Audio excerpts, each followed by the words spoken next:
Good morning, everyone. Mr. Kavanaugh here. I hope everybody is doing well. Um, Great job on the Padlet. That was awesome. I really like that. We need to do more of those, some way, shape, or form. That was really cool. Everything that you guys posted, I really like that a lot. So we're going to keep moving on.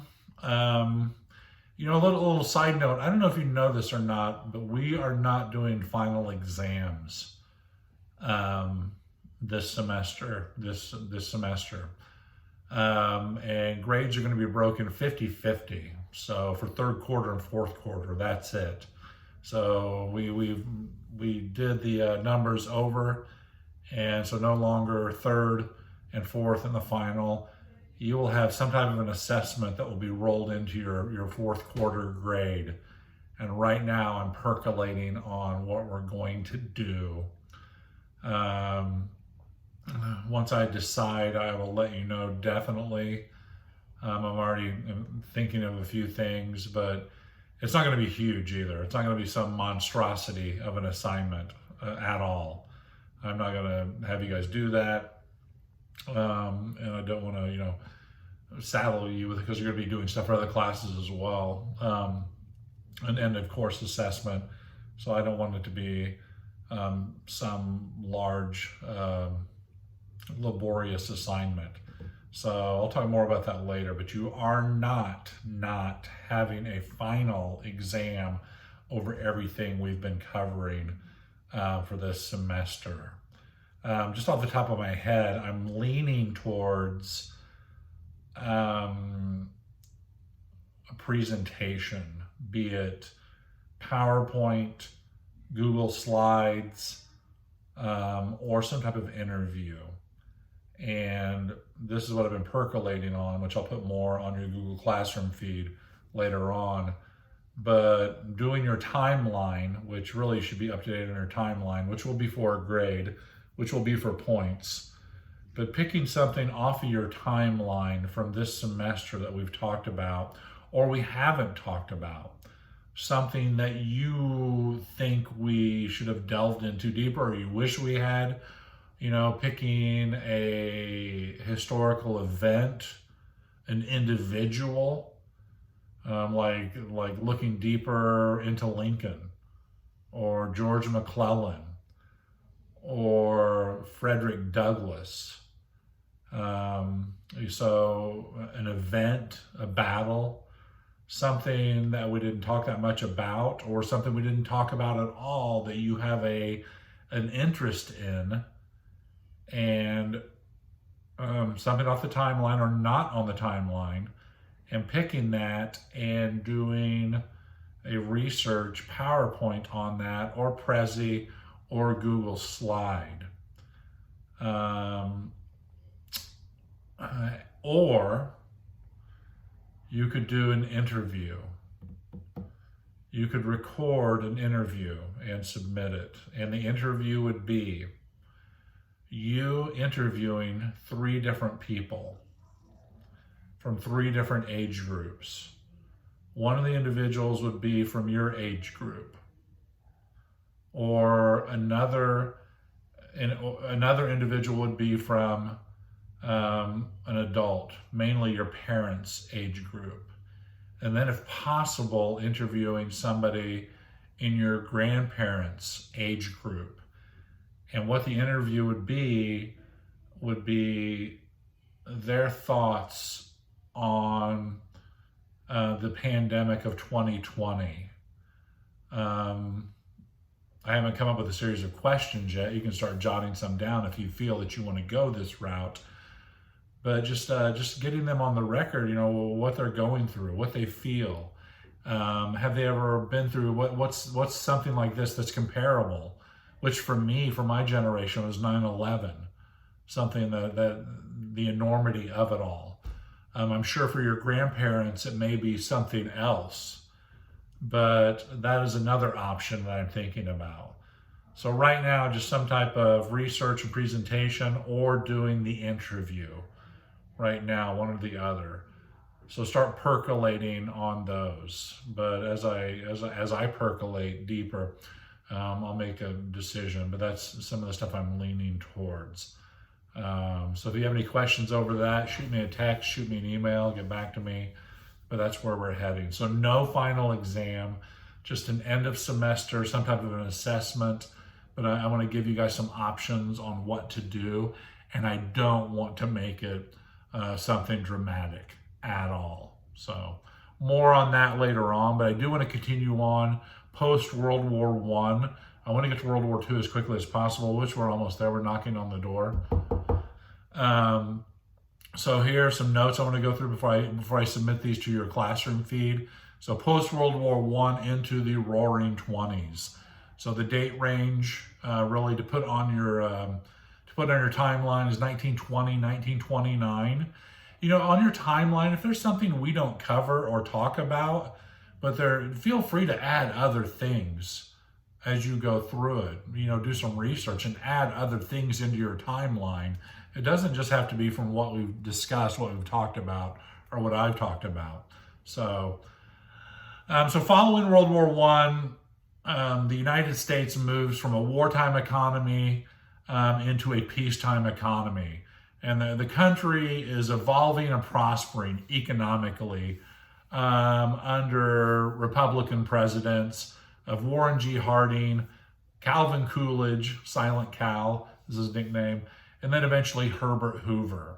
We'll talk more about Hoover later as we get into the Depression. But the country is really growing economically. It's prospering. Businesses are booming. People are working. We actually evolve into a major consumer-driven society. More people are earning. Even if they aren't earning, you see a lot of people buying on credit or installment buying, payment plans. Really, there's a sense of keeping up with, I don't know if you've ever heard the terminology before, keeping up with the Joneses. So, wow, you got to keep up with your neighbor. What are they doing? I need to keep up. I need the next best thing. Consumerism, which really begins right here in the Roaring 20s, which is still with us today. We consume like crazy.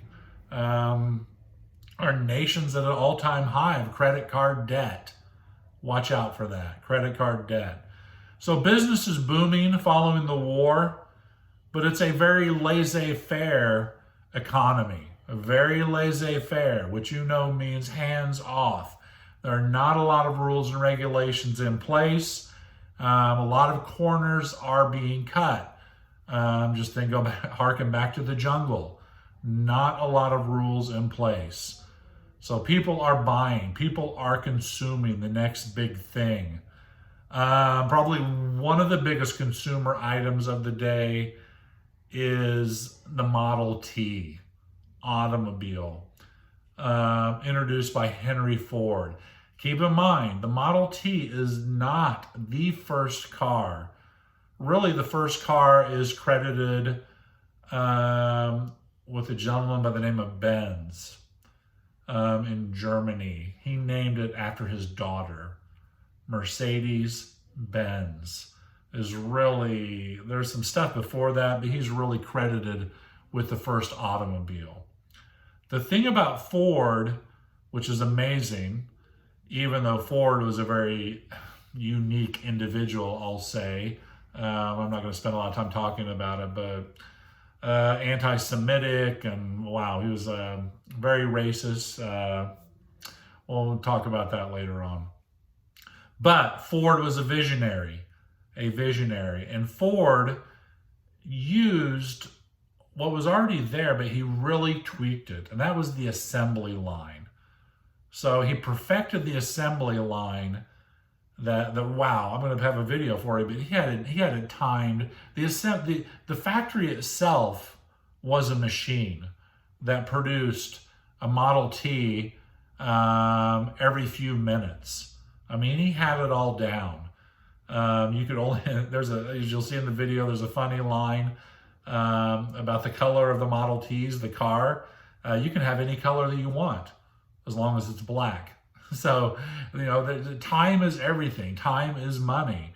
So Ford perfected the assembly line to produce the Model T, which was an affordable car for the everyman, for the every person. They could afford this automobile. When you're producing so much, simple economics, it drives the price down. When you have a many, it is cheaper. When something is scarce, that's when it becomes more expensive. So Ford and the Model T would really change the world. They would change the world because their innovations of the assembly line would carry over to everything.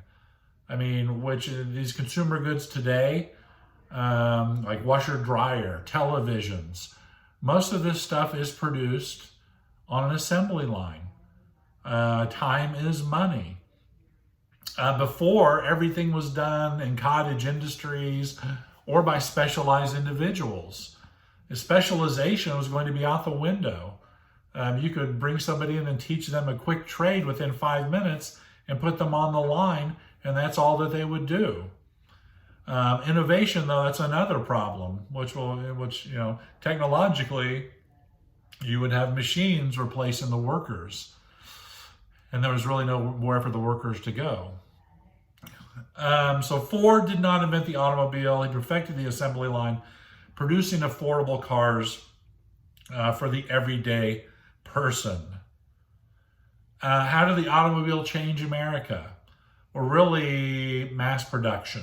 It led to the mass production of other goods, hence the growth of other areas of the economy. It's the ripple effect of throwing a rock in the economic pond, and these ripples spread out to other areas of the economy to help them grow. As I talked about in this video, I'm going to show you the assembly line is feeding the machine. The assembly line never stops. You got to feed the machine. The automobile led to job growth. Job opportunities for everyone, all walks of life.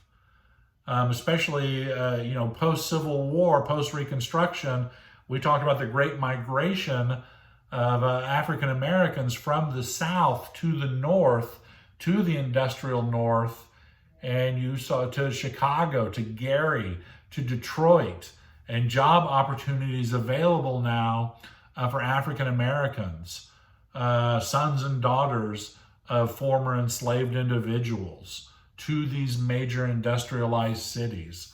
So job growth. The biggest thing, though, regarding the automobile was the movement of people. The automobile led to movement. Before the automobile, you died where you grew up, in most cases. But now with the automobile, there's a sense of freedom, movement of individuals, movement of goods and services. Look at the automobile today. How many times have we been while we've been at home using Grubhub or Uber Eats, all of that. Imagine, take a second. Most of you guys drive. Imagine not having a car and not driving. Think about that for a second.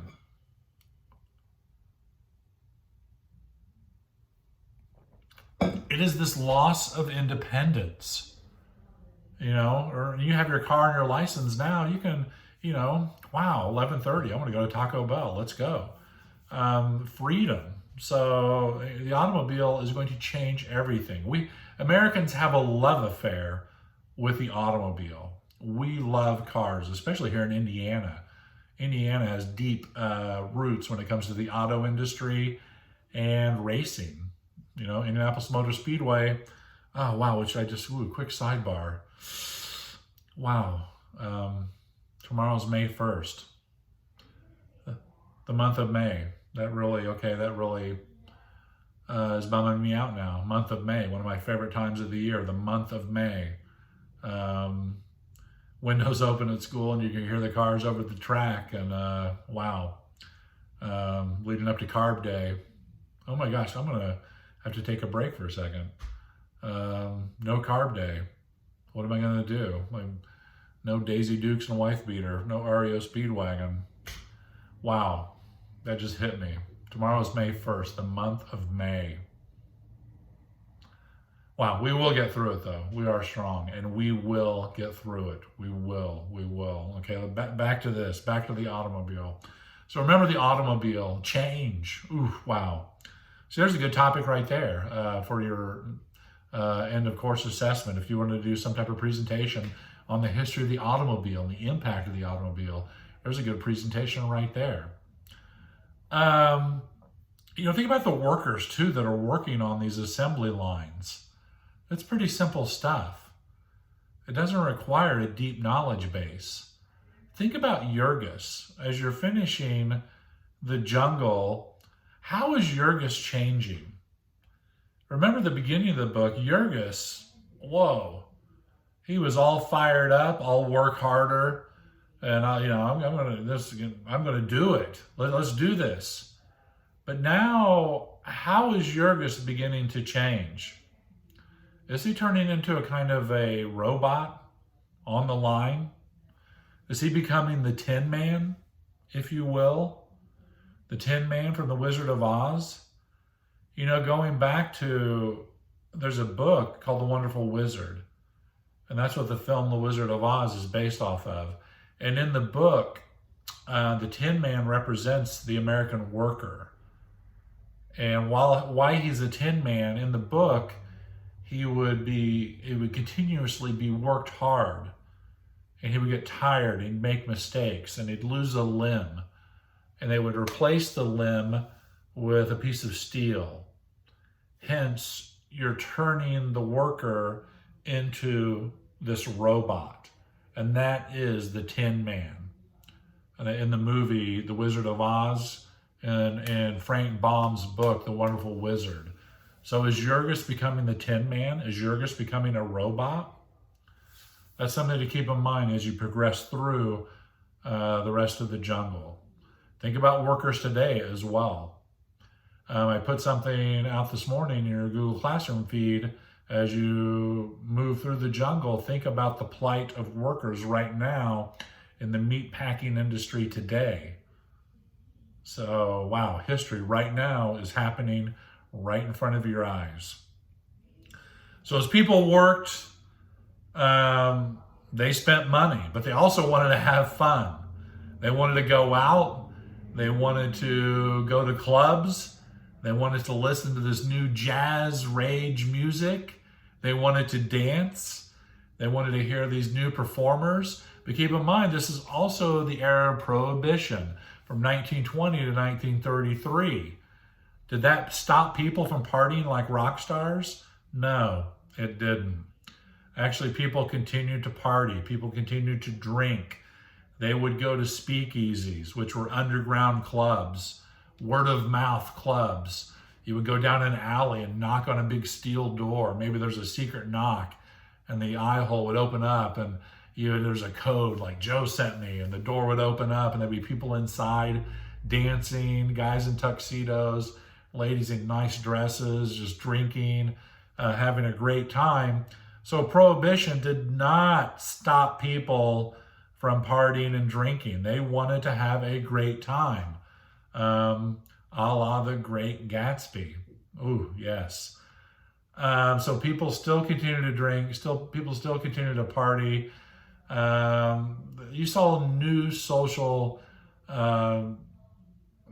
avenues, if you will, in writing and music also coming out of the Roaring 20s. It was roaring economically and socially. It really was. But there weren't a lot of checks in place. Very laissez-faire. As people drank and partied, it gave rise to organized crime. The alcohol had to come from somewhere, so you had people bringing it in from Canada or smuggling in from overseas, bootleggers. It led to organized crime. One of the most infamous figures during this period was a guy by the name of Al Capone, Scarface Al Capone from Chicago. Check out the movie The Untouchables with Kevin Costner, pretty good. But he made his fortune in illegal alcohol sales. Al Capone, so did many other individuals. Are you familiar with NASCAR? Car racing, back to cars again. NASCAR found its roots in the illegal running of alcohol. These souped up automobiles, these fast cars transporting alcohol, illegal alcohol during Prohibition. And that's NASCAR, that's where it got its roots. So this is America, this is post-World War I America, the Roaring 20s. The economy's booming, people are having fun, people making money. Even the ones not making money are buying on credit and installment buying, but there are not a lot of checks in place. There are no brakes. As we head into the end of the 1920s, into 1929, 1930, we are heading for some difficulties, which we will get to the next couple of classes. We will see the economy start to crash globally, which will lead us into the Great Depression, which in then turn will lead us to the war. All right, get back to me if you have any questions, any concerns. I know that was pretty fast today, a lot of information. My apologies. I hope you guys are doing well. Stay strong. Kavanaugh out.